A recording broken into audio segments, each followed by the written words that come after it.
Okay, thank you everybody for joining us today. I'm so glad to be introducing this webinar here. The topic of today's webinar is engaging and supporting families through good times and tough times, which I just love that title because I think right now, the last couple of years, there's been lots of really tough times, but I also love the idea of celebrating those good times as well. So I'm thrilled to be joined today by Nicole Tuzzi. And Nicole, I didn't even ask you beforehand. Did I pronounce your name right? You did wonderfully, Connie. Okay, great. So Nicole began her career with children and families as a registered early childhood educator, and then pursued her Master's of Education in Developmental Psychology and Education.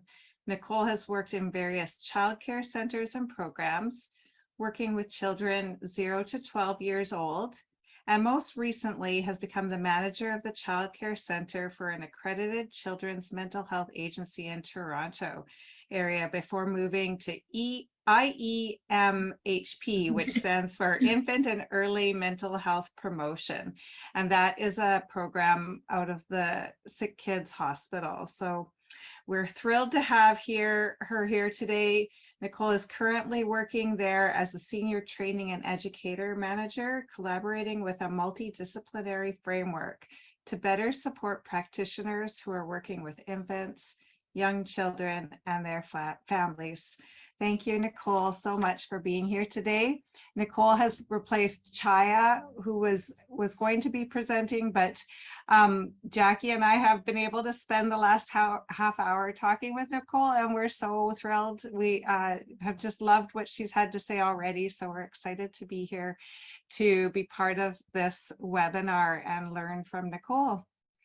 So with that, the one thing I would like to add is that there is a chat function. You can feel free to add comments in the chat. And then there's also a Q&A question. So if you have questions that you'd like answered, Nicole will be answering them at the end of the presentation. But if there's stuff that needs to be answered that you feel is important, or you need to clarify anything, you can also enter that in the chat, and I will be monitoring the chat and trying to get those messages to Nicole during the presentation as well. So I will pass it over to Nicole. One thing, there will also be another evaluation at the end of this webinar, so please stick around to fill out the really quick SurveyMonkey evaluation. And with that, I will pass it over to Nicole. And thank you, Nicole, so much for being here today. Well, it's my absolute pleasure. Thank you for having me and allowing me to step in for Chaya. So today's conversation is absolutely about around infant and early mental health, and how are we engaging families in those good conversations and those kind of tough conversations as well. So I want to present some, kind of our basic concepts around infant and early mental health, and how do we engage families at those different stages when we're discussing, whether it be child development, brain development, advocacy, cultural humility, all of those kind of things that play into how we engage with families. But of course, certainly, from the hospital's perspective, Hospital for Sick Children. I'm going to get my slides going here. We always want to begin with a land acknowledgement. So for us, the traditional lands on which the Hospital for Sick Children reside on are the territory of the Huron-Wendat, the Petun First Nation, the Seneca, and most recently the Mississaugas of the Credit River. And these territories have been occupied for the last 15,000 years, and was the subject of the Dish with One Spoon Wampum Belt Covenant, which was an agreement between the Iroquois Confederacy and the Ojibwe and allied nations to peaceably share and care for the resources around the Great Lakes. We're certainly thankful to work in this territory and gratefully acknowledge past, present, and future Indigenous people who call Toronto home. I, of course, want to extend that to the province of Saskatchewan and to wherever you may be working, living, learning in your work and in your lives. I've been to Saskatchewan. I've actually had a couple of trips to La Ronge in particular. IMP has a really wonderful project going on right now with about 12 Indigenous communities across the nation, and La Ronge is one of them. And so I've been very lucky, quite privileged to have visited La Ronge twice in the last few years. And have been able to kind of take that lovely drive from Saskatoon to La Ronge and seen all of the fantastic landscape in between. So I know a little bit about Saskatchewan and those areas, which has been really cool to go visit, especially the Northern Lights I've been able to see. Forget Iceland, head up to La Ronge, and you can absolutely see some beautiful, beautiful things out there. So a little bit about us if you're unfamiliar.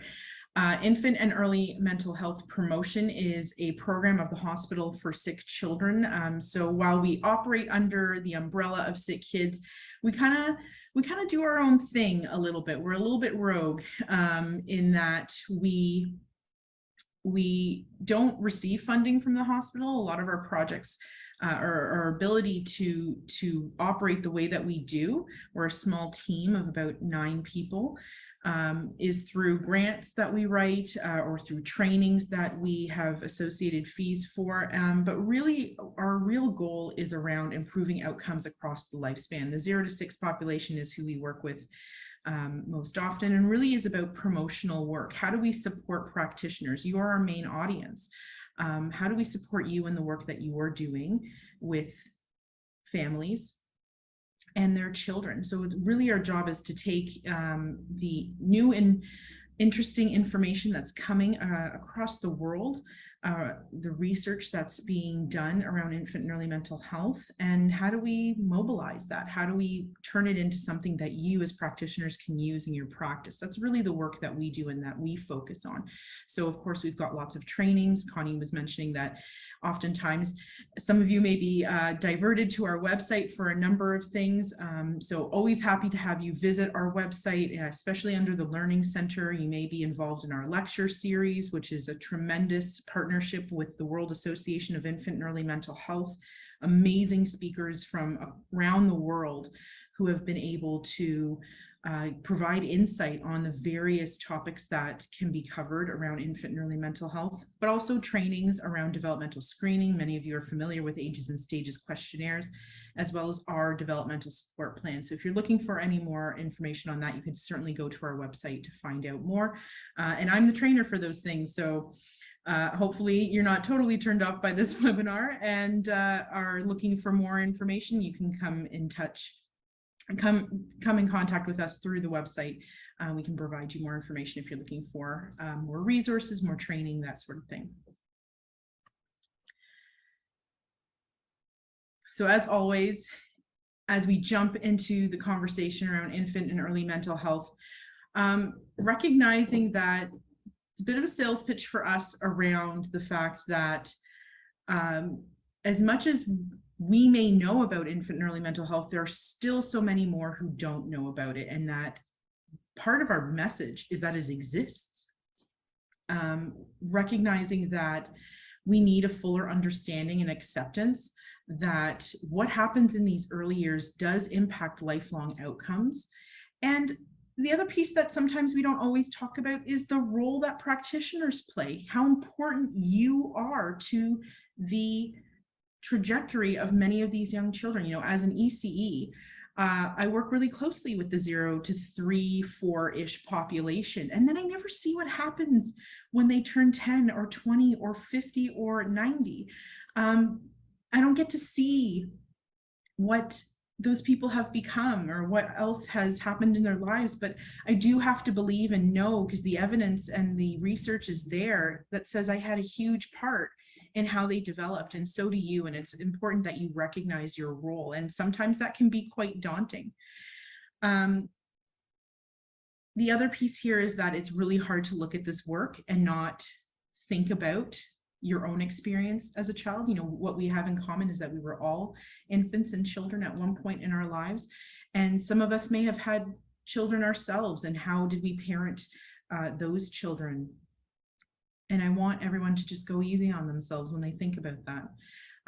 Knowledge and skill and practice has come a long way in the last 30, 40 years. And so people do the best with what they have in front of them. And you likely did the same, and your parents and your family likely did the same. And so it's important to reflect in that way about how you've experienced childhood and how you've experienced parenting if you're in that role, and how you're now experiencing it as a practitioner, and how you're going to support other families with the knowledge that you've come to understand around this body of work.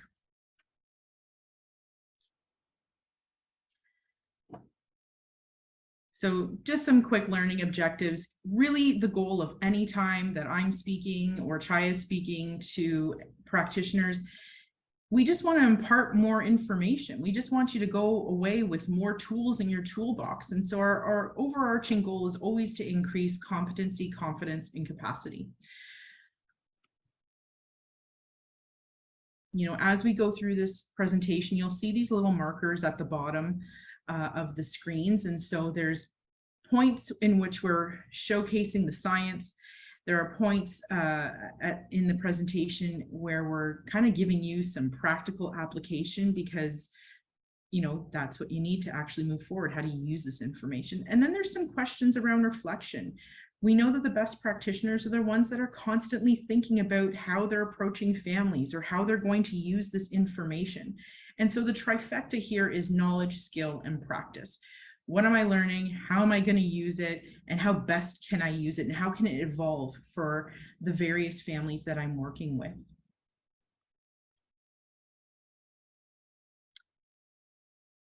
But here's some things we always have to think about when it comes to infant early mental health. There are some challenges, there are some barriers here. We know that infants don't talk, and oftentimes we need to be their voice. That's kind of the hard part of our job sometimes, is recognizing that a part of our work is advocacy. We need to be children's voices.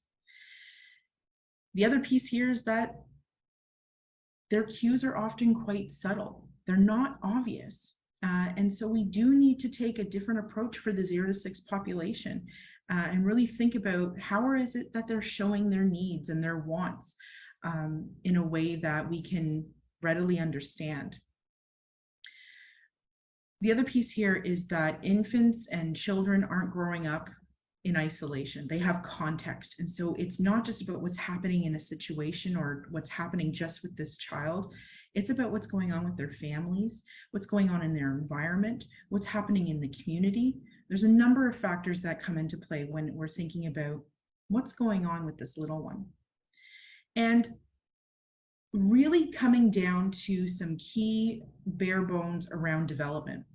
What do we know about child development? How well do we know child development? What is perfectly acceptable behavior, even though it can be frustrating, like crying or kicking and biting, or ignoring someone or running away, versus when is that behavior concerning? So some things we'll dive into a little bit later on. Again, recognizing your role. Just by virtue of being young and not having the words to tell us what's going on or the mobility to get moving, sometimes children are vulnerable. And so just from that context alone, we have to know about how important it is that we are advocating for children. We're having these tough conversations. They're unavoidable when we have to have tough conversations. But there are ways of doing this in a way that isn't intimidating, that isn't, shaming for families, and isn't, a scary hurdle for you as a practitioner.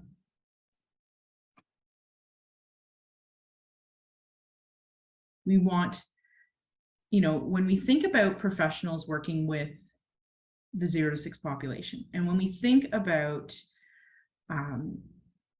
who those professionals are, recognize that it's people on the ground. You as frontline practitioners are doing the work of infant and early mental health. And so we really want you to be seeing yourselves as leaders. So as you take these webinars and as you take other training and as you learn more about the needs of this population, know that you are doing so as a leader and as a champion, not just in your field or in your practice, but for that child and for that family. Know that you are absolutely going to make a difference. as it was mentioned earlier, I used to manage a childcare center in a children's mental health agency before I came to IMP. So that was about 3.5 years ago. Last weekend, I was out to dinner with a few of my colleagues and staff, and one of them had happened to run into a child that used to be in our center who is now much older. And the parent was talking to them about, what the child was up to and what they were doing. And this was a child that we actually had some significant challenges with, had to bring in a resource consultant. We were getting referrals, we were doing developmental screening, we were creating plans for this child. And it was a tough process. There were hard conversations to be had with this family. This family was on board, however, and now this child was thriving. And so, a lot of the times we may not see where these children end up 5, 10, 15, 50 years down the road. But know that you can and will make a difference in the lives of many of those children and those families. And when you believe that, it shows in your practice. So let's touch on a few of the key concepts around child development that are going to be important in terms of how do we disseminate some of this information to families, right? Because families come to us, they're not experts in child development. That's kind of on us. They are an expert of their child, right? There is a partnership to be had here.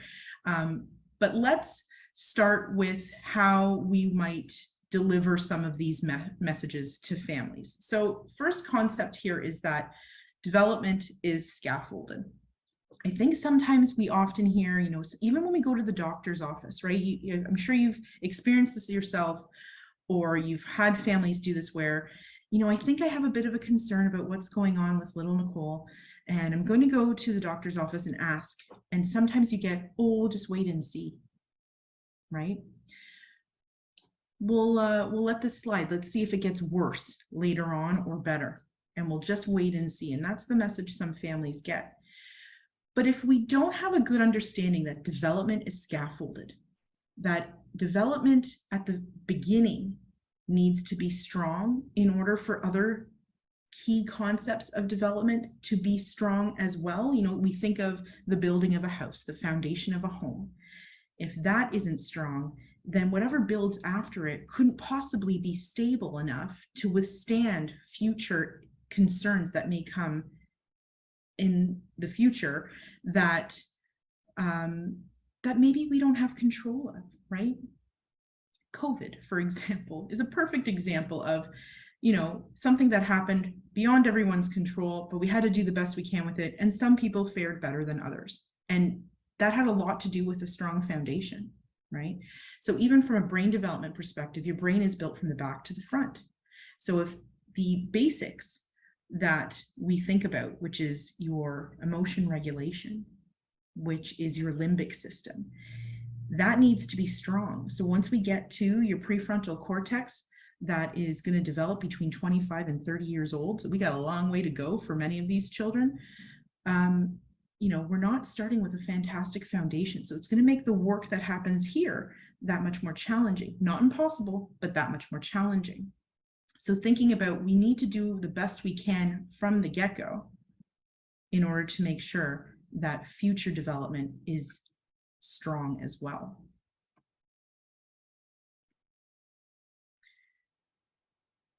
We have a nasty habit of compartmentalizing things and siloing pieces of development. And while we do this because development is huge and we need a speech language pathologist to be thinking about communication, we need an occupational therapist to be thinking about gross motor and functionality, we need a therapist to be thinking about the social emotional components. At the end of the day, we really need to take a step back and say, this is a person in their entirety. That child comes to us and that family comes to us with everything they've got. They don't just come with us in pieces. So we really have to take this family in and look at them from that holistic approach, and really look at that child from that holistic approach, and recognize that there's a domino effect here. What's impacting one area of development is likely impacting others. And so being able to take a step back and look at that is going to give you an opportunity to be a bit more successful in your approach. And certainly when you're thinking about what the needs are, instead of just looking at one little thing.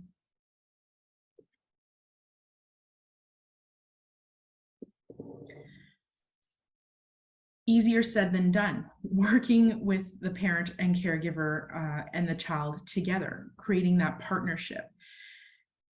You know, we really do need to find better ways. And I know that it's challenging to parent or to engage and partner with parents and caregivers. You know, I've certainly asked in my own practice, you know, with my own staff, you know, challenging ourselves to be reflective on this. You know, what can I do better? And why did I come to this work? Right? Ask yourselves that. Why did I come to this work?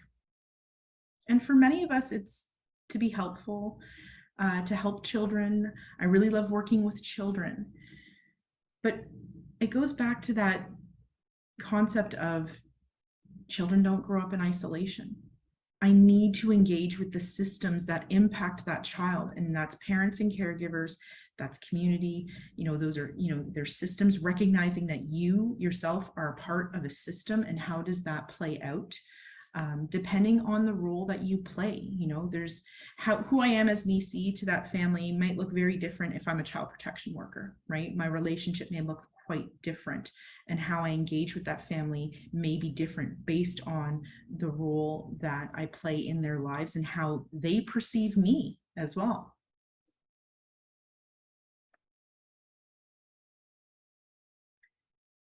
Recognizing that all development is connected. So very similar to the previous concept, where we just want to make sure that we're thinking of all of the pieces that come together. And, you know, we see this, you know, as a hospital, as Sick Kids Hospital, you know, children may come to the hospital because there's, you know, a heart issue, a respiratory issue, a number of things. And we're very quick to treat that particular thing. And sometimes it is life-threatening. Absolutely. And so we're very focused on keeping child alive, keeping them physically well. But what have we done to support their well-being? What have we done to support their mental health? In the face of crisis, you know, what else can we be doing to provide reassurance, to bring anxiety down? So some of you may be working with families who, you know, if you're doing a developmental screen, and we say this all the time, you know, I'm doing an ASQ with a family and I'm really concerned with this fine motor score, but they're working on, you know, or they're really struggling with housing or food insecurity.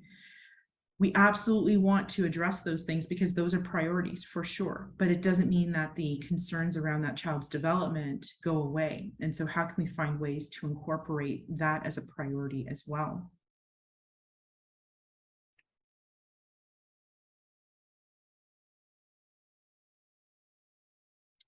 This is something that, again, we often run into.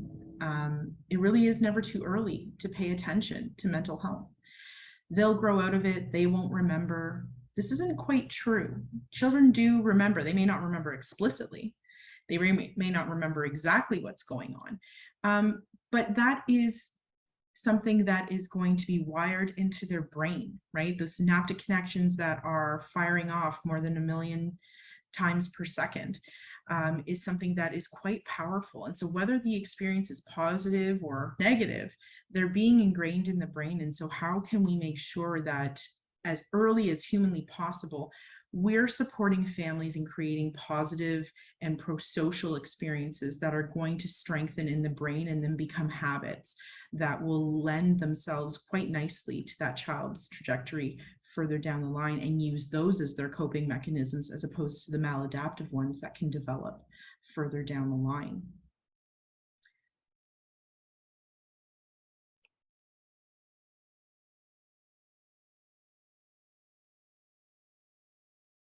Recognizing that this work is relational. You're going to get sick and tired of me hearing about relationships, but I'm going to say it all the time. Relationships, relationships, relationships. That is what children rely on when it comes to development. Even when we look at children who in that 0 to 6 range who are requiring additional support, it isn't going to be terribly helpful if they're put in a room by themselves to do that work without taking a closer look at the dyad. What's going on in that relationship? Children rely on relationships to give them guidance.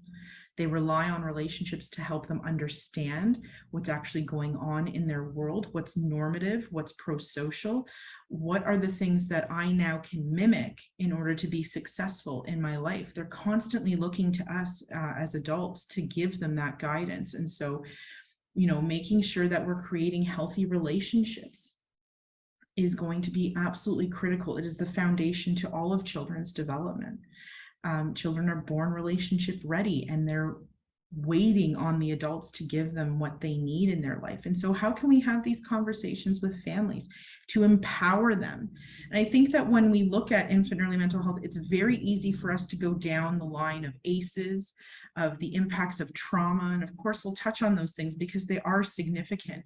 But how can we use the science of infant and early mental health to empower and encourage and get people excited about the opportunity we have in front of us with this newly formed brain that can be given so many good things so that it has the greatest chance of optimal development down the line? How can we get families really excited about what they can do?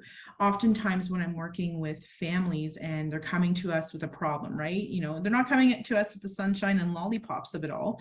They're coming to us with, oh my gosh, they're not sleeping, they're not eating, well, I can't, they just leave me alone when I take the phone. I just want to pee in peace. You know, all of these things that families may come to us with around some challenging behaviors. How can we use that as an opportunity to say, wow, your child is really connected to you. They really want your presence and their proximity seeking.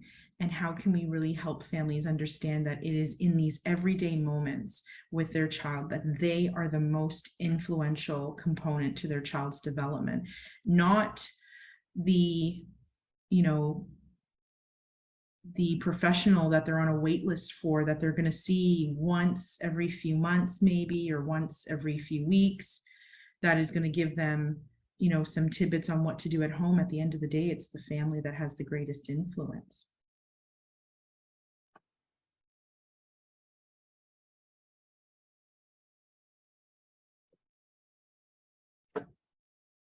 Connie, I'm just looking at, there seems to be something in the Q&A. If you're all right with me answering that. Oh, sorry. Yes, go ahead. I wasn't sure when to address it, but yeah, that would be great if you want. It's just, the question is, I can read it. How do you address adverse childhood experiences and their impact on the child's development?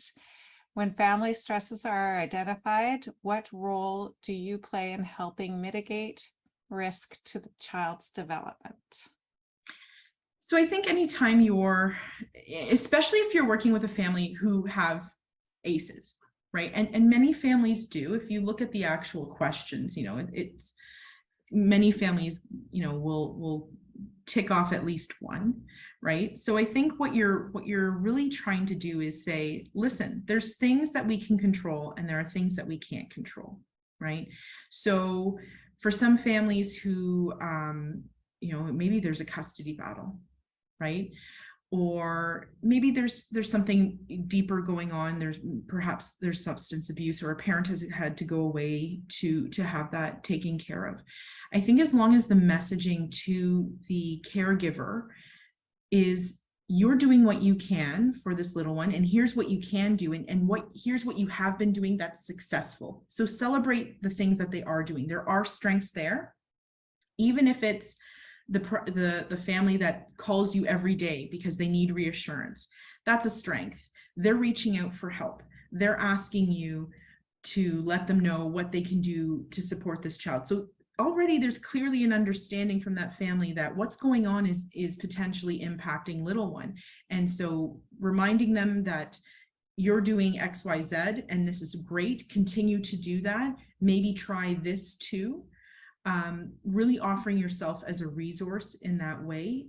I don't think you need to talk to them about the ACEs, but I think you need to tell them, there's things that we can control and things that we can't, and here are the things we can, and we're going to do our best with this. And that's encouraging, and give them little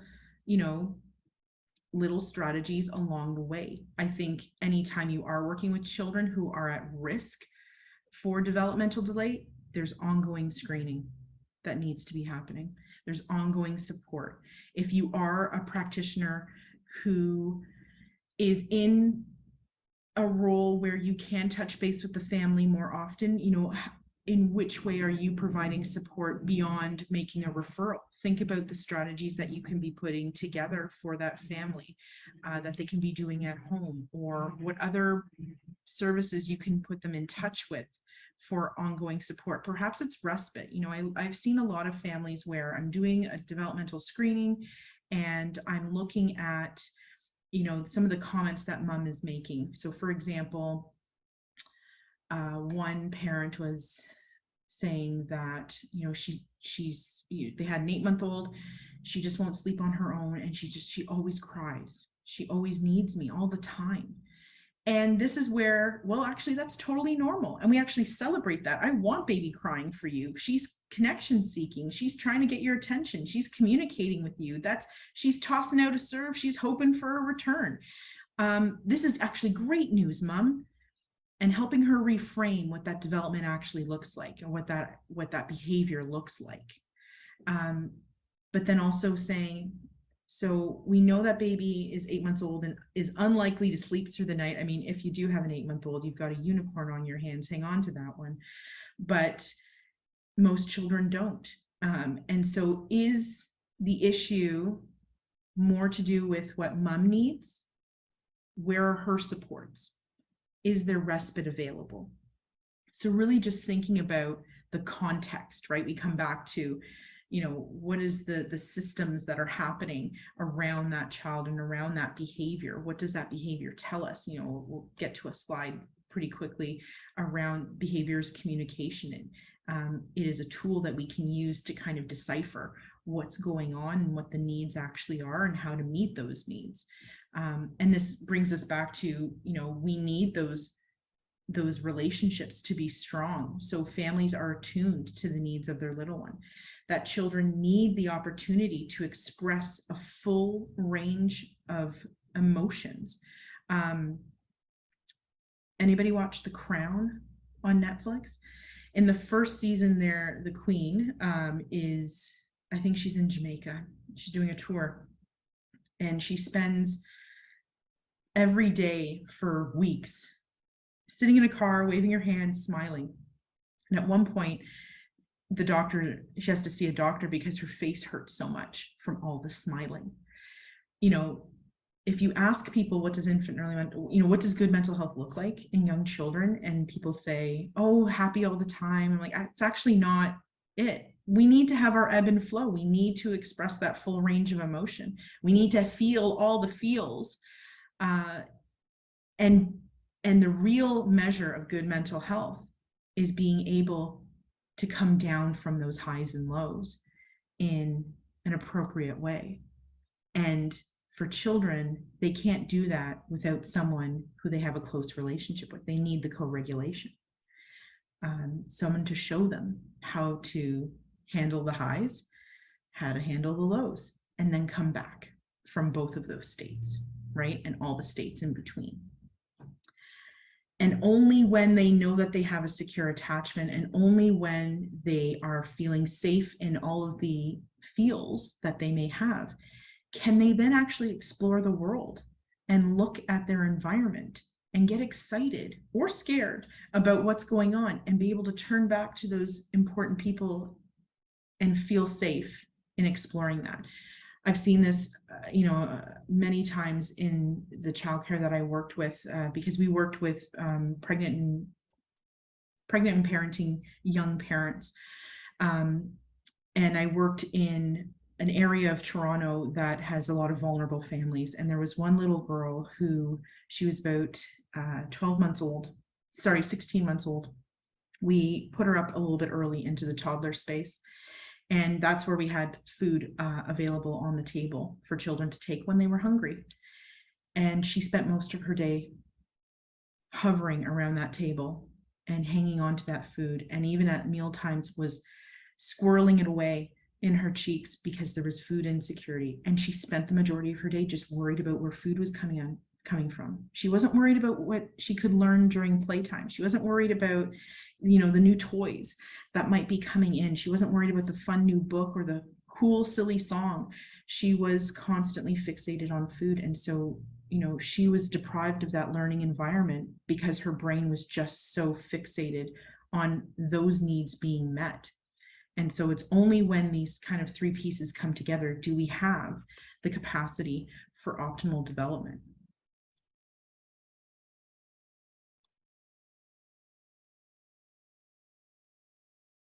There it is.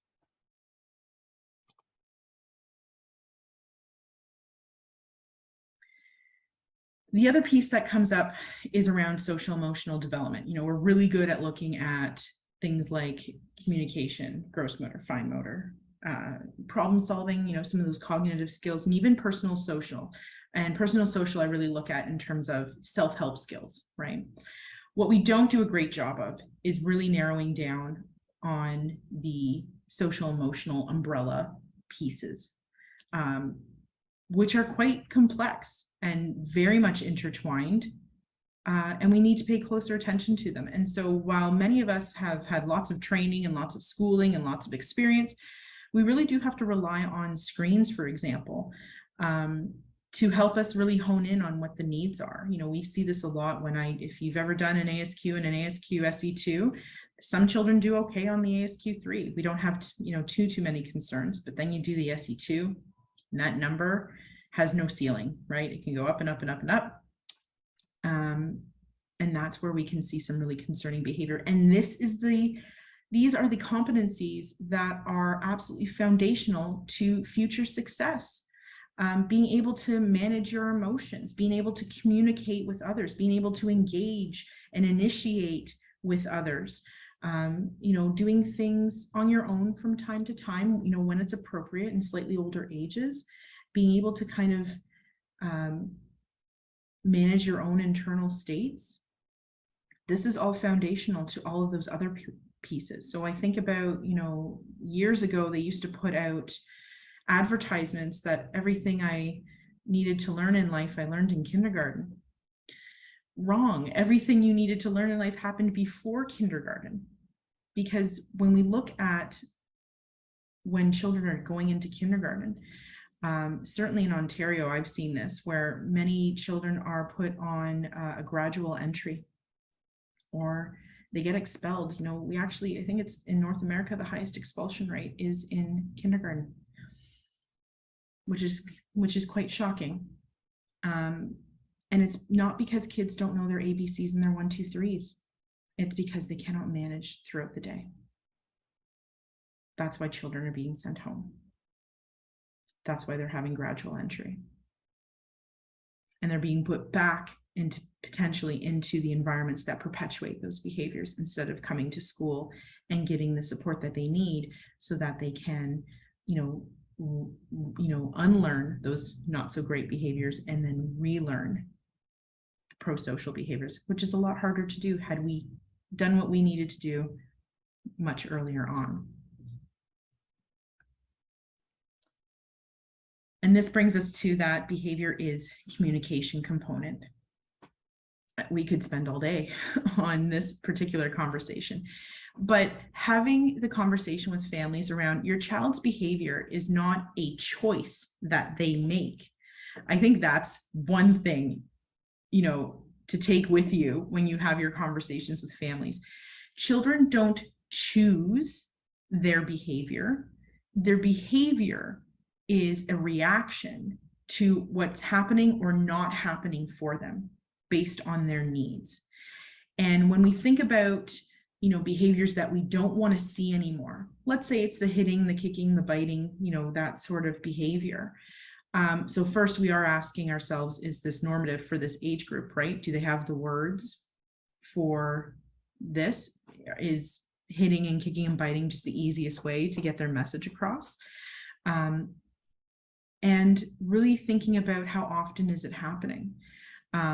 So intensity and frequency are kind of the things we look at when it comes to behavior.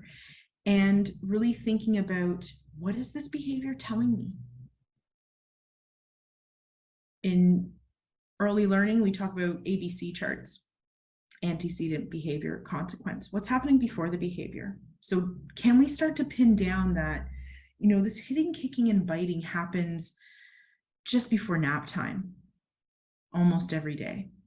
Does that tell us that maybe this little one is just running out of steam and they don't have the fuel to use words or to wait? Now they've just lost all control and are now acting out. Is it happening with a particular person? Does that mean, even, and by person, I don't just mean another child, I mean with another adult. Perhaps that adult needs to change their approach, right? That's the reflection piece that can come in sometimes. And so really thinking about, how do we support families in recognizing, take a moment. That behavior is also triggering you as a parent for a reason. Why is it triggering you? What does that mean? Take a reflection there. I can think of lots of families that I've worked with where if a child ignores them, their child is ignoring them, they've walked away.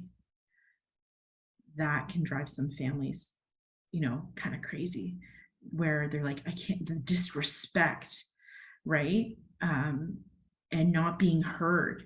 And you kind of dig down a little deeper into that conversation, and you start to learn that parent's experience in their younger years where they weren't heard and they weren't respected starts to bubble to the surface. And you can help them kind of navigate through that.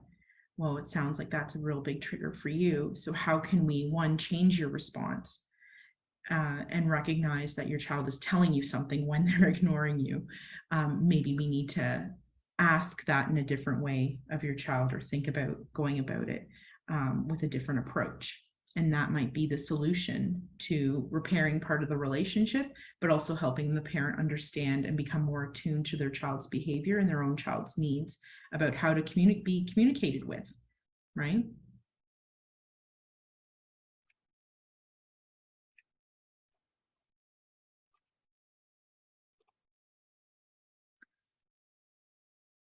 So what we have on our website, and perhaps some of you are familiar, we have Comfort, Play, and Teach. So these are resources that are parent friendly, that you as a practitioner can actually use in terms of activities and supporting their child's development, but also becoming a bit more attuned to their child's needs, that they provide a bit more psycho-ed type of information. So feel free to jump on our website, and under the resources section, you can find our Comfort, Play, and Teach, and these are available to you all for free.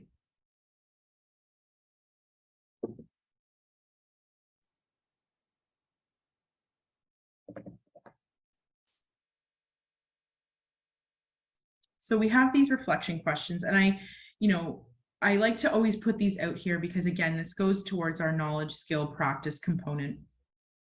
We can share some knowledge, we can look at some skill building pieces, but really your greatest tool here when you're supporting families is to be reflective in your approach with them. So, we don't have a ton of time. Usually this presentation could take me almost half a day, but we're limited on time. So I do want to get moving through some more of the actual information, but just some things to think about in your approach to colleagues and families when you're thinking about children's development.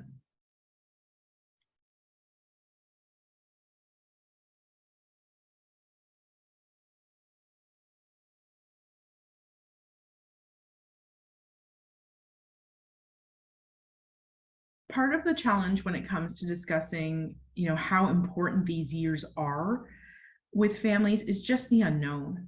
And so you don't want to inundate them with too much brain science, but sometimes it's really important just to let them know that, like, this brain is changing really quickly, and really rapidly, and we have to make the most of this time. So while it's really hard work, the work you do now is going to save you a lot of work further down the line. And that's oftentimes how I come about it, that when we want to engage with families around, this is what's best for your child, and this is what's best for children in order for them to thrive, we need to do it early, and we need to do it frequent. Sometimes doesn't work, later doesn't always work, and we want to be consistent, right? So even if you just you're working with a family and you're really overwhelmed by all that needs to be worked on, if you can choose one or two things where you think the family can be consistent with, that's going to be the thing you want to focus on.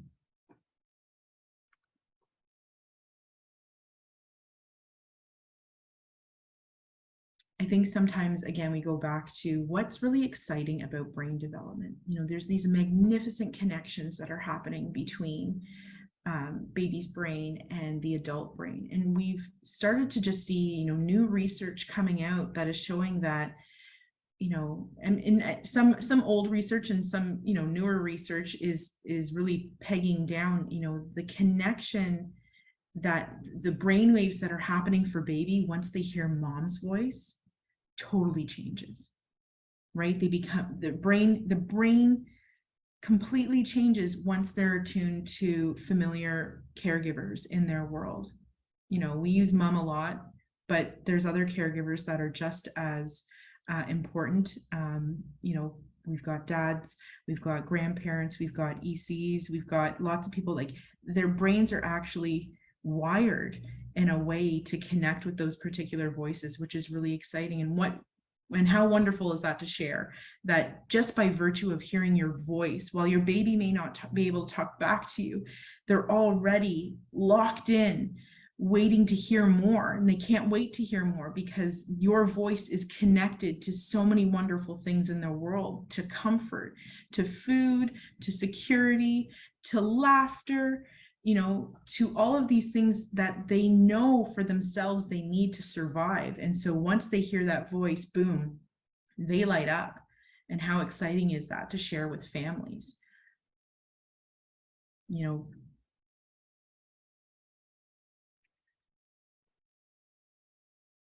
Really helping families to understand that this is the time to do the work. You're tired, we get it. How can we provide support? That's a big thing. Sleep training has become all the rage because families are exhausted. This is hard work. It's the hardest job on the planet.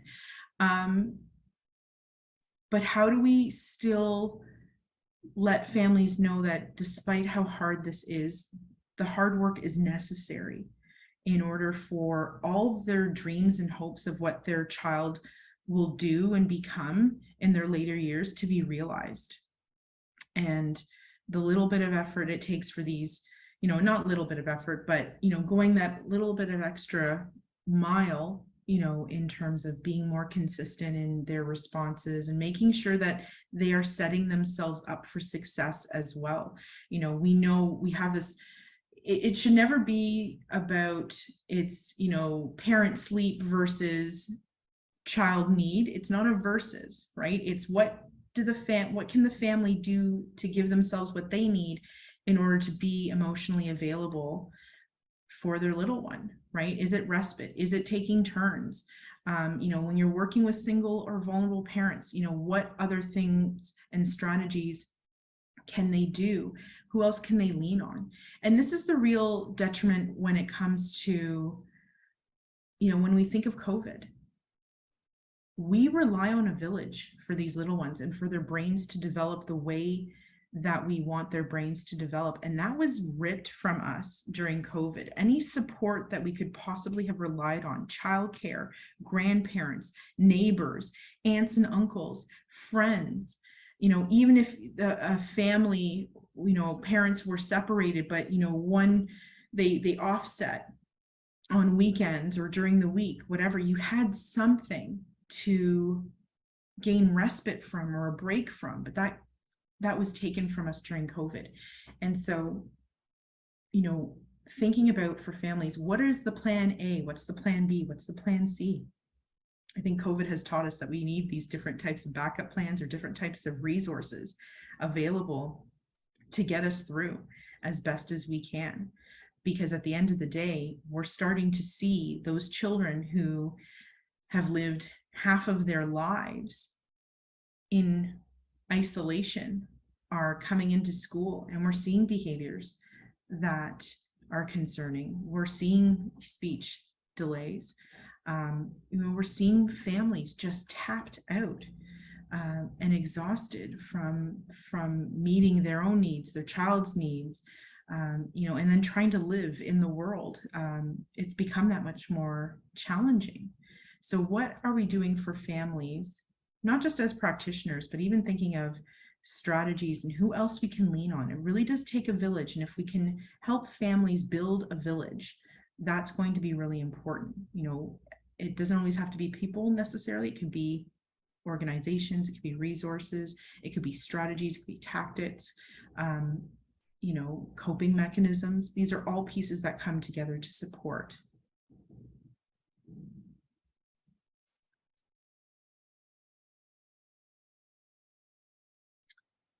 Many of you have likely seen something like this, but just wanting to touch base on, this is again, the profound importance around brain development and how quickly things are moving, right? So as a newborn, we've got a little bit going on here, but by 6 months, it is an absolute tangled mess over here, which is wonderful, but a lot is going on, and we want to take advantage, because even by 6 months, where children are born being able to learn every single language in the world, but by 6 months, if you're not using, Vietnamese or Italian, it's going to start getting pruned away, right? Doesn't mean that learning languages later in life isn't possible, but it's just going to become that much more challenging.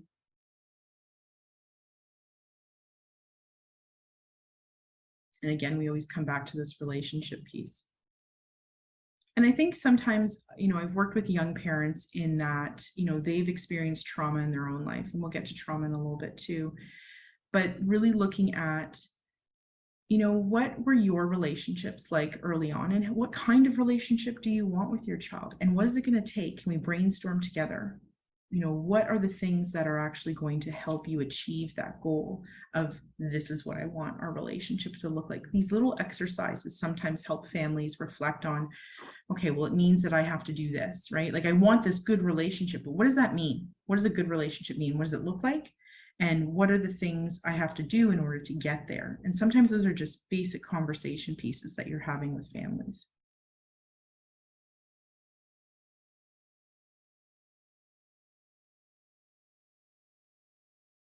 So we talked about 1 million synaptic connections per second. Those are 1 million opportunities per second to impart positive experiences in the brain. Every interaction is an opportunity. Every engagement is an opportunity. And that also goes for us as practitioners with families, right? Every opportunity we see a family or every chance we get to work with a family is an opportunity that we need to capitalize on. That's a little brain waves going.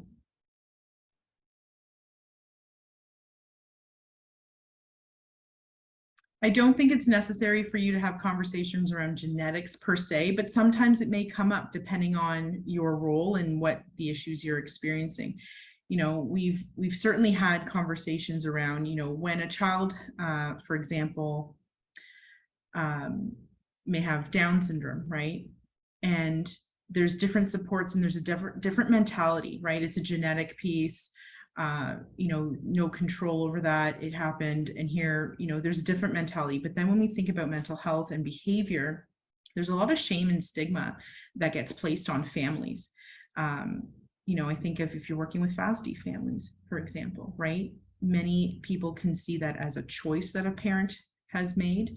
And for those of us in the know, we know that there's addiction or there's trauma, there's underlying factors to that. And how do we support a family through that? So sometimes there's this component that comes into play when you're talking to families about how they're going to support their child and support themselves too. I'm just going to skip past this one. One question I do like to ask, for those of us who are working with young children, whether you're in a school setting or a home visiting setting, you're in early learning and care, whatever you're in, did you really think that your work was involved in understanding brain development?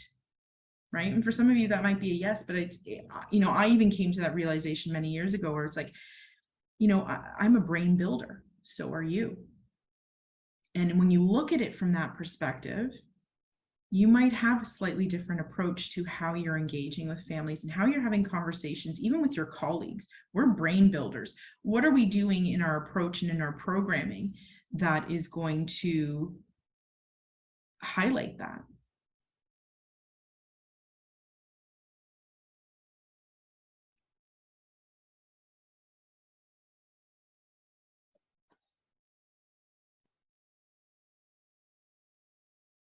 Again, we've gone through some of this relationship piece, and I don't want us to spend too much more time on that, because I want to leave some opportunity for conversation. And I welcome more questions.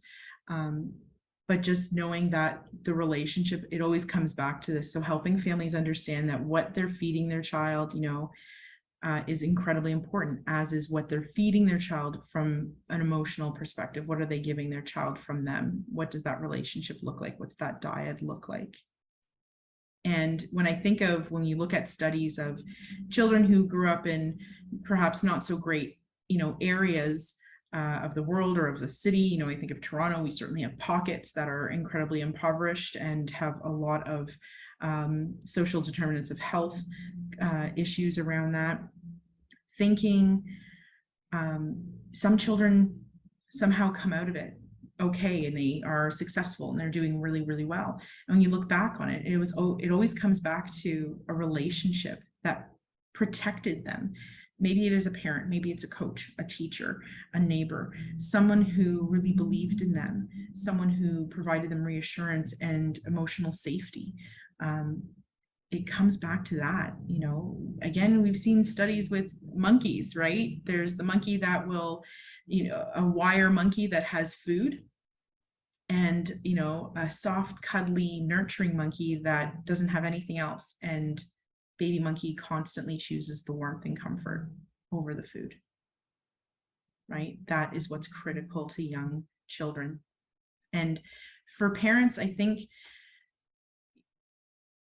they want to give their child everything, and they tell themselves that they need to have the fancy toy, or they need to have the bigger house, or they need to have this or that. And at the end of the day, your child just needs you. They just need you and your undivided attention and your consistent, warm responses. And if they get that, they're happy.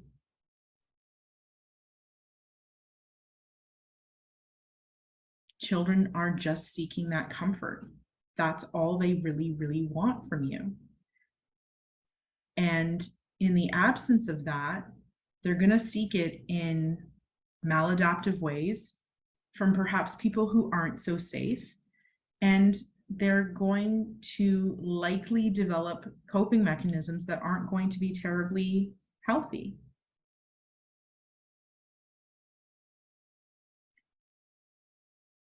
There's for those of you who may have Instagram, there's a meme that I had come across around, I hugged I hugged my toddler when they fell and hurt their knee. And then fast forward to 17, they got into a fender bender and they called me first. I listened to my little one at 4 years old when she said that she just wanted to go home because she was scared of where she was. And at 20, called me to pick her up from a party that she wasn't comfortable at. the things that we want children to do later on in their years, to seek comfort from their family and from their caregivers, that work doesn't happen then. That work happens in these early years. So that relationship is constantly going to come up as an important piece. If we're not doing it now, it's going to be really difficult to sort out later on.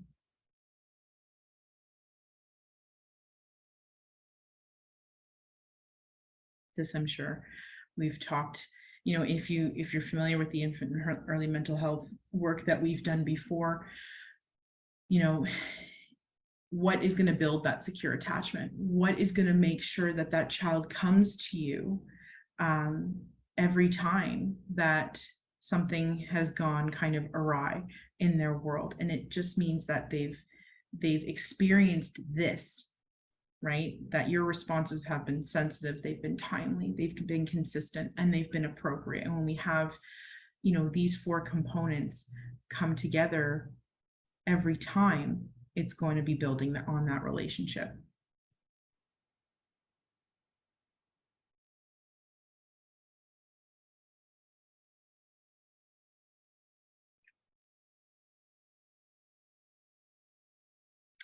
This may come up with your conversations with parents from time to time too, and I think it's important to note the distinction. So attachment at the end of the day is initiated by the child.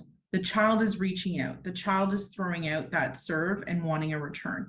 The child is saying, hey, I need you, whether that's through a cry or a tantrum or, you know, running amok. They are giving you a cue that I need you. I need the connection. Whereas bonding is what's initiated by the caregiver. Why don't you come play with me? Why don't we do this? Or here, let's sit down and eat. And so I think that that's an important distinction when you're talking to parents and they're kind of saying, oh, well, I do these things with my child. That's fantastic. We don't want you to stop doing that, but recognize it's about the response to the child's cues that's actually building the secure attachment that we're looking for.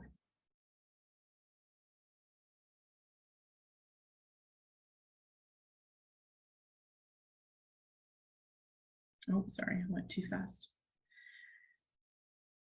Also, some important messaging to families, because I feel, you know, I've certainly sat in chairs with parents who have been crying with me saying, I feel like I just don't know my child, or I can't, you know, they're always upset and I feel like I'm never giving them what they want or need, or I'm, you know, they're just at their wits' end. And I think it's important to remind families that at the end of the day, you know, it really is a guessing game. And 70% of the time, you're not going to get it right. And that's okay. What we need to do is continue to try. That's what's most important to young children, right? Is that you're continuing to try. It's in the repair. It's in the constant, we'll figure this out together. And that is what children are looking for. Someone's not going to abandon me or let me go because they can't figure me out, right? They're going to continuously come back and help me get to a place where I feel better and safe. So as long as families are continuing to try to meet the needs, then that is what baby is really latching on to. That's what's going to build that secure attachment. So just being cognizant of time.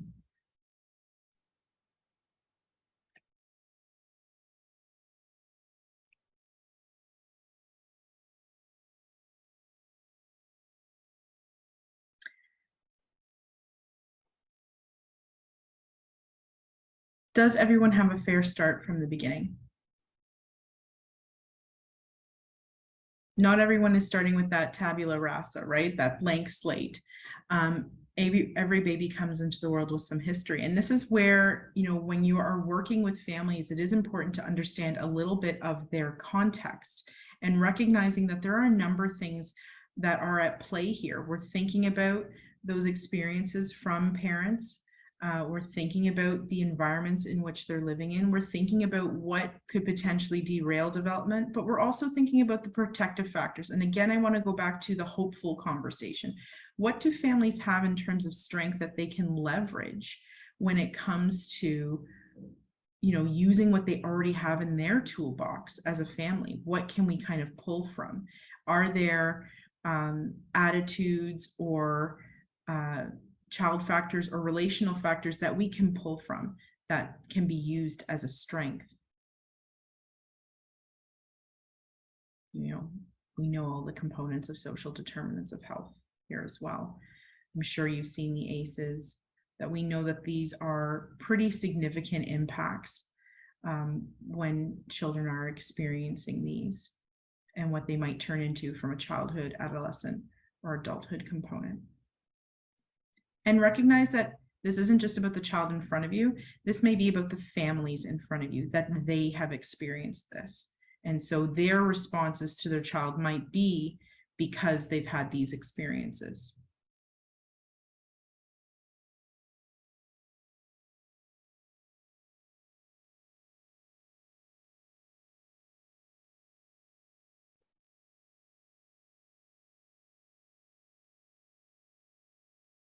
You know, when you're working with a family, do these things come to mind?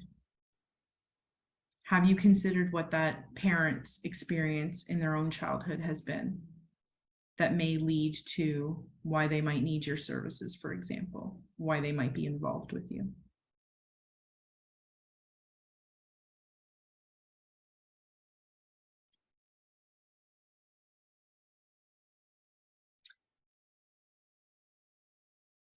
I want to make a distinction around being aware of the impacts of trauma and then also feeling like you need to know this family or this child's trauma. What we need to know is the impact of trauma, and that it likely exists in some form for the majority of families that we work with. What we don't need to know is the actual trauma. Sure, some information might be helpful in terms of how you're wanting to move forward, but at the end of the day, you're here to listen and to hear about what they want and be a resource. We don't need to know the nitty-gritty details. What we need to know is that trauma has likely happened, and how can we approach families sensitively in trying to be who they need us to be in that moment. And really what you don't need a course on is just to work with people from a compassionate and kind perspective. You know, knowing all of the details isn't going to change that, right? That you can come to them being supportive, kind, and compassionate.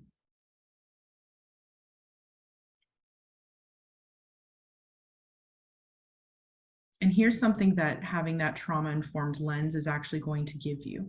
It is going to support that child in even recognizing, you know, not having to go back and forth with the details, and with that parent not having to go back and forth with the details. It's really going to help create some new connections in the brain around what's pro-social and how to engage and how to trust. I think that's a big thing too. You're really trying to find ways to build trust.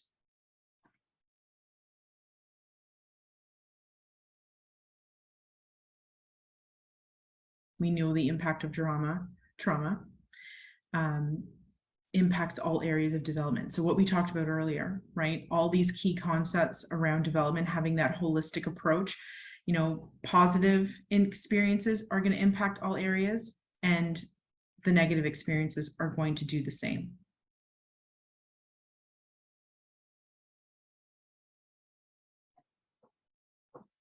So more often than not, you're having conversations with families around challenging behavior, whether you've seen it yourself and experiencing it yourself with that child, if that's the type of role you play. But if you're going into the home and you're kind of seeing it, or the family is talking to you about it, you know, we really do need to understand that those behaviors that we're seeing, they're wired into the brain for whatever reason. There's something that works for the child. They may be using this behavior to regulate themselves. Sometimes they're using it as an actual protective factor, right? So sometimes these behaviors, you know, leave me alone, I just want to throw myself to the ground and cry, that helps me get all that negative energy out. And that's a protective factor for me. It keeps you away, because right now I can't handle all of the input that you're providing. And maybe your approach isn't working for me. And so in your conversations with families, and if you're able to observe some of that behavior, this is a good opportunity to think about different tactics, different strategies and test them out and see how they might work, right? And you might have to test them out a few times, right? The first time may not work, the second time may not work, but you want to give families an opportunity to try something in a safe way as well. That family needs that safety with you as their practitioner, who's coming in, giving them some suggestions about what to do when they're coming to you with those challenging behaviors. And again, it goes back to that conversation of behavior is communication. What is this behavior telling me? And how can we learn from this? Nicole? Oh, yes. Hi, we have another question that I'm wondering. Sure. I noticed that I don't think the chat is working for the group. So if you do have a question, please put it into the Q&A. The question here is there a parenting education curriculum that you use and find effective? In Nurse Family Partnership, we use Partners in Parenting Education, PIPE, to strengthen attachment and promote childhood development and parenting confidence. So that is certainly a program I'm aware of, so that one could work. And Circle of Security is another one as well. That's been good. Roots of Empathy would be another one. We really, and I think that, there's not just one way of going about it. So it's great to have these curriculums. So if you have them, you have access to them, that's terrific. But you want to be building a toolbox. Not any one tool off the shelf is always going to work for every family in every scenario. But anytime you're looking at potential programs, because there's just so many out there that it can get really overwhelming. You want to look at programs that are really focused on the dyad. It's the relationship. If those parenting programs are really talking about, the parent and the child together and how they're addressing the concerns, it's really coming back to the relationship. So there are programs out there that are parenting programs, but they don't actually include the child. It includes like a parenting approach, but doesn't actually extend to what are the needs of the child and how might this impact the child, or even look at the dyad, right? We always come back to the dyad. So it's not the, child that needs therapy. It's not the parent, maybe the parent needs some therapy as an older person that might need to work through some things, but it's the dyad that we have to really take an opportunity to look more closely at.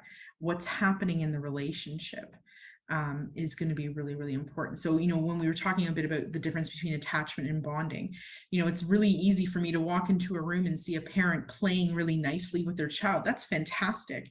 But what I'm really looking for is when that child is in distress, what is the reaction when the parent gets involved? Is that child easily comforted by that parent, or does it take a really long time? That tells me more about what's going on in the relationship than a great play partner, right? I see another comment. Kids first, home visitors. We have a curriculum. We following usually a child and parent activities included. This has been very helpful. Okay, great. Yeah, you're really whatever tool that you want to use. You really want to ensure that they're looking at the dyad. Another question. So have you found it difficult to include fathers and partners?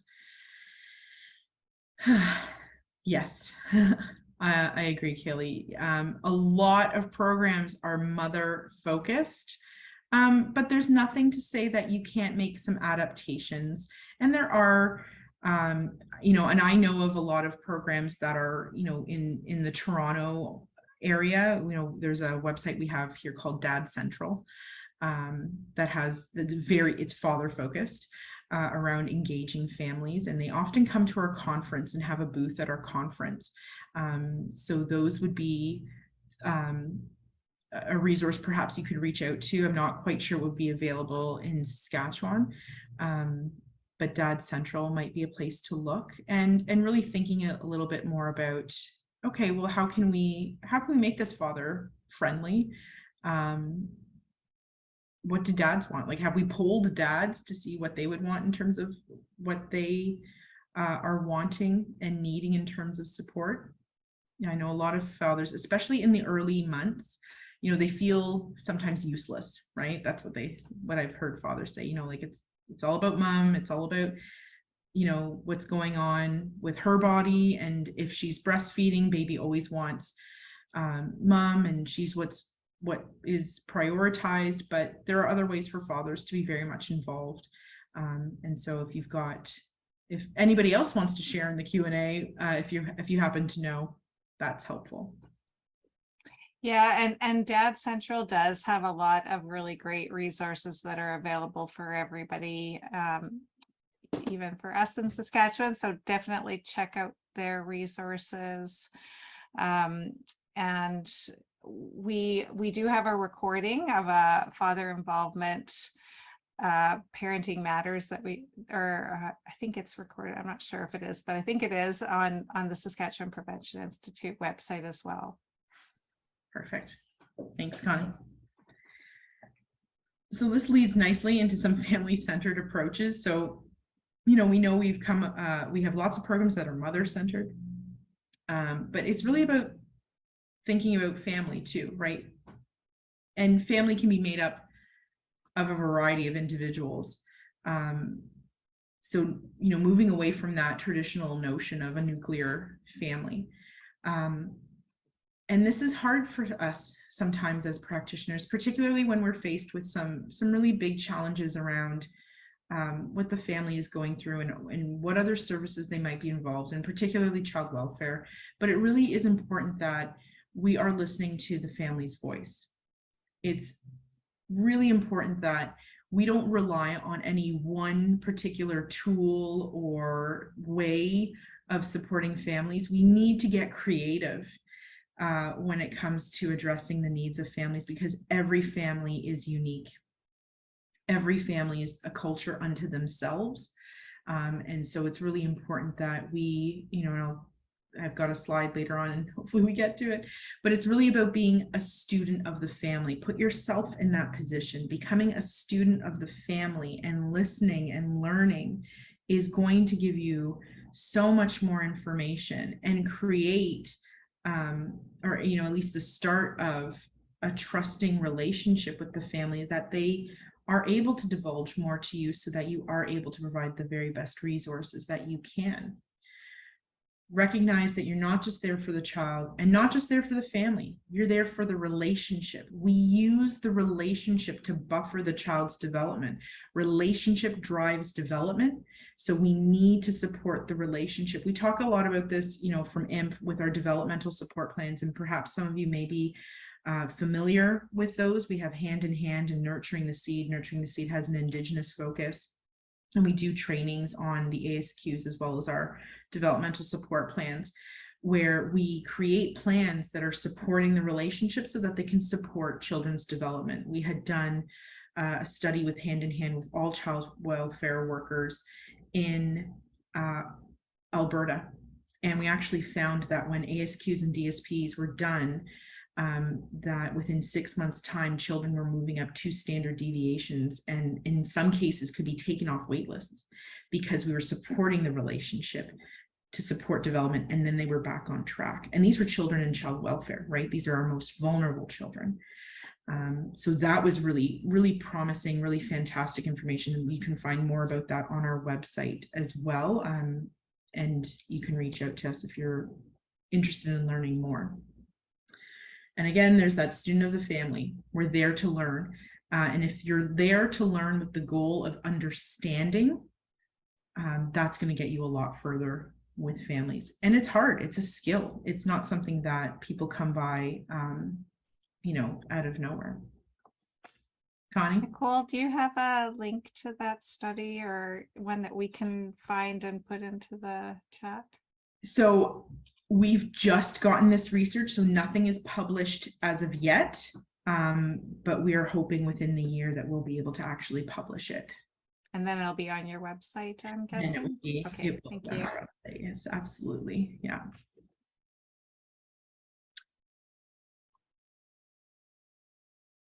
So some key pieces here: learning about the family, recognize the expertise families have about their child. We actually know that 93% of families are, or parents are actually right 93% of the time when they are asked about emerging skills for their little one, right? So while parents may not know child development overall, they know their child. And so we need to lean on them as a resource as well. They have infinite amount of knowledge around their child and beliefs and attitudes around what's going on.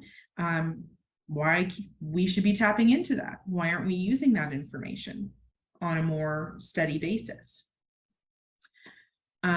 While we have lots of beliefs around what should be done, we want to put options in front of families and have them be the decision makers, because only then, when families are actually engaged and they own the decisions that are being made, will they actually stand more of a chance to follow through on any of the options that you've actually put in front of them, whether that be going to a program, doing a particular strategy, seeking out more help, going to that referral appointment, or whatever it may be. If they have a hand in it, then they're more likely to actually do it.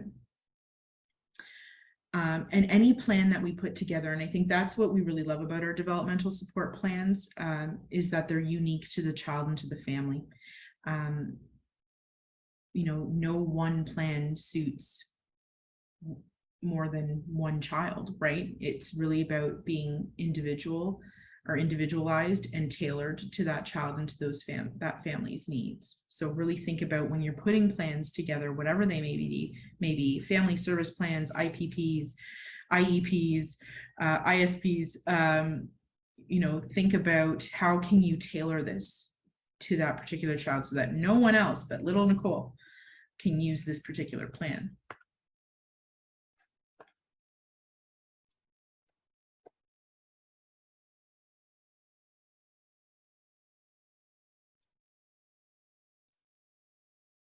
And you're gonna forgive me, I just want to kind of get through to a few other slides that I think are going to be really important. And I'm not skipping over cultural competency. I want to get to a few other pieces around cultural competency, because culture is a huge piece. Canada is incredibly diverse. We have a great number of newcomer families that come to this country, certainly to Saskatchewan. And while we're all kind of trained in certain ways of thinking, and most of it is Western, we need to find room for where culture fits in to our way of supporting families. We need to get creative sometimes, and being very, very cognizant of, when we're sharing information around best practice, that what we're saying isn't another way of shaming a family for a practice that has been long withstanding in their family for centuries. We'll see this in sleeping routines. You'll see this in feeding routines. You'll see this in discipline. And so we just need to be mindful of how we're sharing that information and how we might be providing suggestions going forward. And this again comes back to, be a student, understand it first before you can come in and say, well, these are some other suggestions that I might have that you might want to try based on what you've told me, right? Bed sharing, breast is best. And I've certainly had experiences around the breast is best. I worked with a lot of young parents, young women who refused breastfeeding. And that was largely in part because they've been sexually assaulted. And the idea of, someone at their breast, a child at their breast, was incredibly triggering and traumatic for them. And so they didn't want to breastfeed. But in the hospital, we had nurses who were saying that they wouldn't discharge unless they at least tried to breastfeed, right? And so this was incredibly, traumatic for those young women who did it just so that they could get out of the hospital. And we don't want to see hospitals as traumatic places. We often go to hospitals because they're a safe place. They're the place we go to, and when we're at our worst. And for many of the young women I worked with, going to the hospital was the place where they were judged the most, and they wanted to avoid it. And that's really scary, because if they need medical attention or their child needs medical attention, now there's this negative connotation around asking for help. And that's not what we want them to feel. And that's another piece around, how do systems impact our families? So families may be resistant to coming to you, not because of you, but because of what you represent, of the system you represent. And we have biases that we often have to leave at the door, right? Of a particular culture, we all have biases, and we have to leave them at the door. But families don't. Most often they come in and they may see you and think, well, I don't want to work with you because you remind me of, or I've had experience with someone like you before and it wasn't good.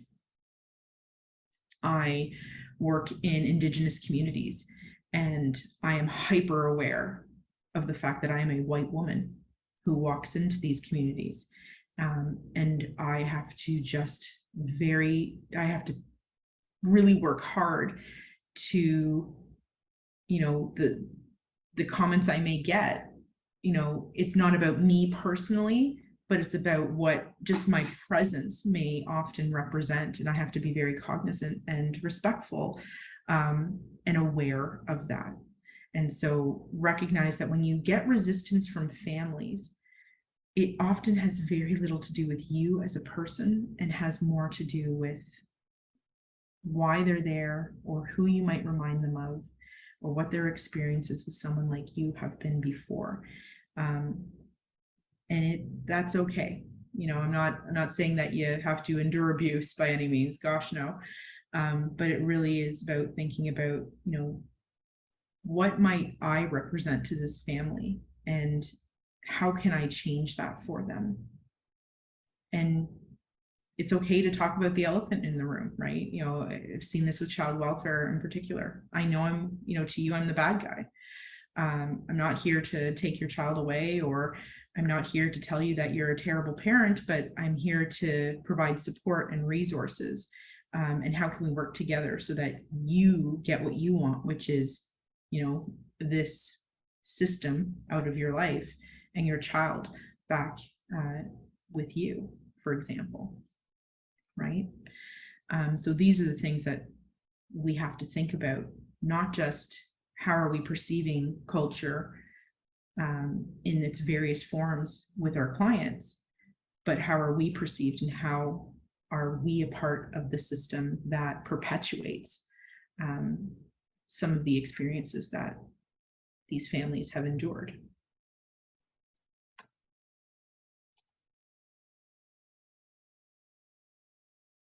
And it's really about the mindset.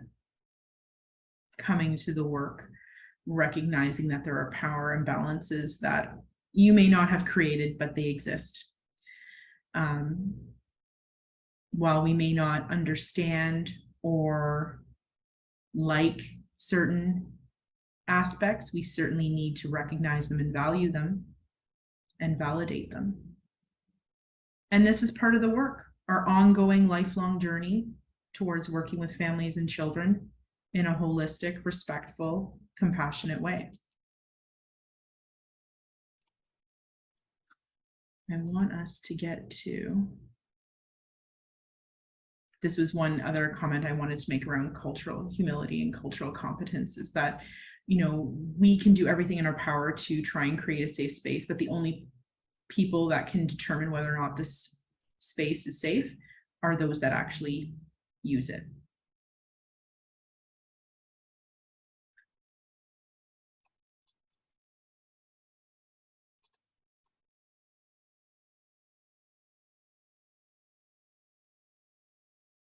So how can we kind of increase our knowledge and bring this into practice?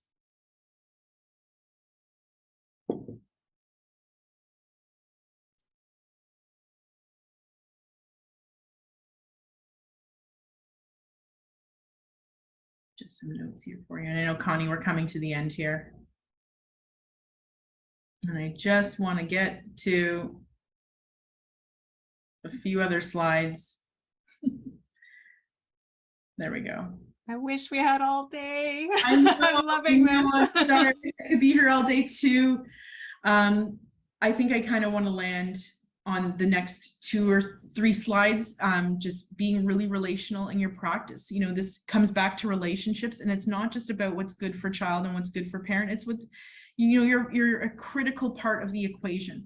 So make sure that you become a part of the solution and working and engaging with families.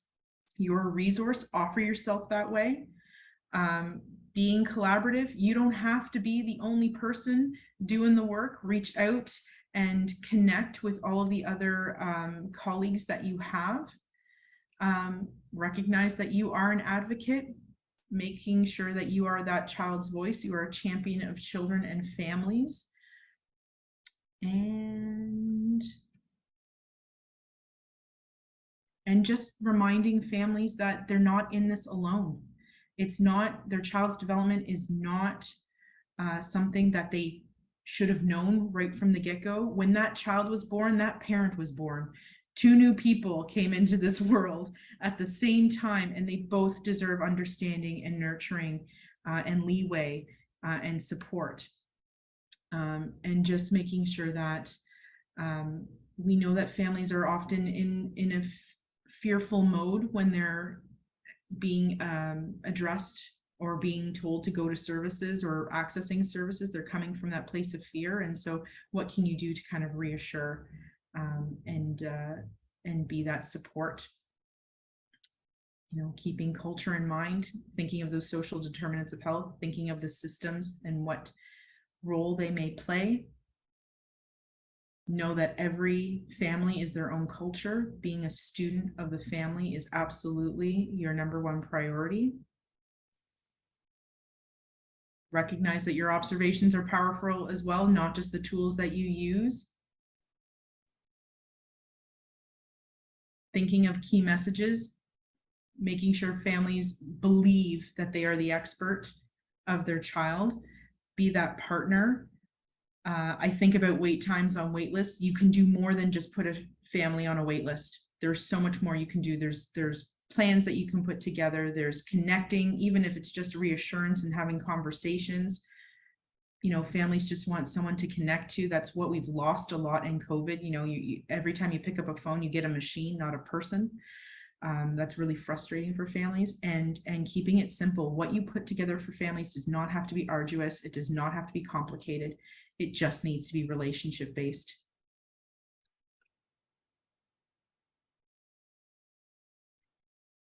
And focus on strengths.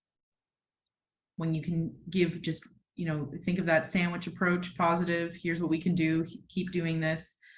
Think about those types of communication tools, and you'll be good to go.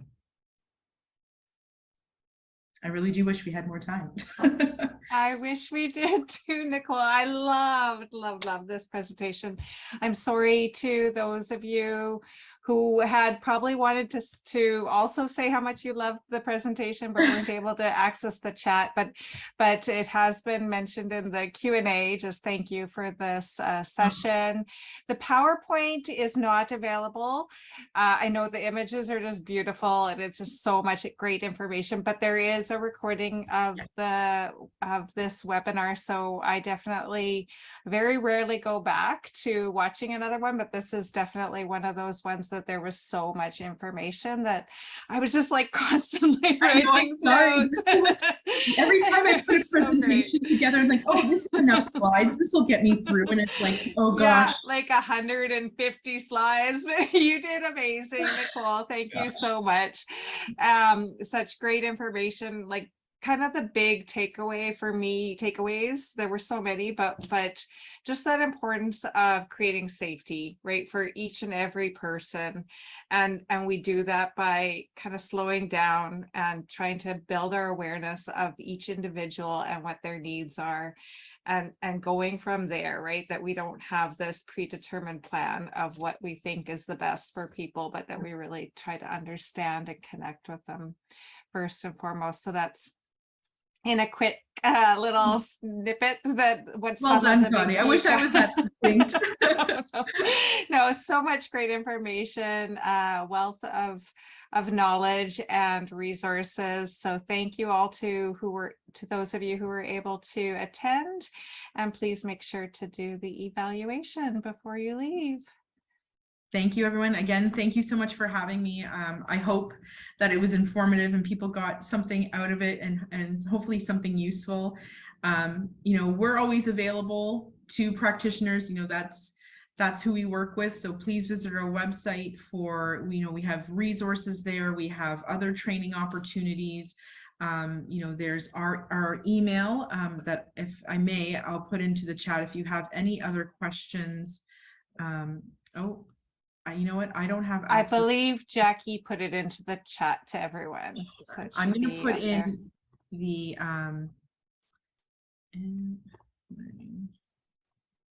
so Jackie has access, I believe, to people's chat. There's an email that I've given to Jackie that, okay. Jackie, feel free to circulate. This is our learning email. So if you have any questions about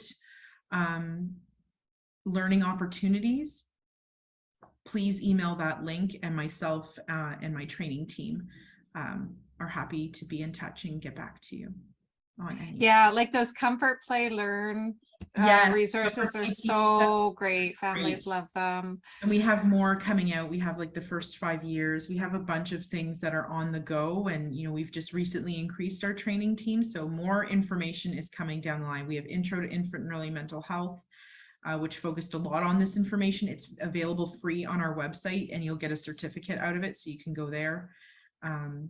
Lots of other trainings as well. So yeah, they have an amazing lecture series that's just wonderful. So definitely check out their resources. And thank you, Nicole. Perfect. Thanks so much, everyone. Take care. Have a great afternoon. Hopefully I'll see you all somewhere soon.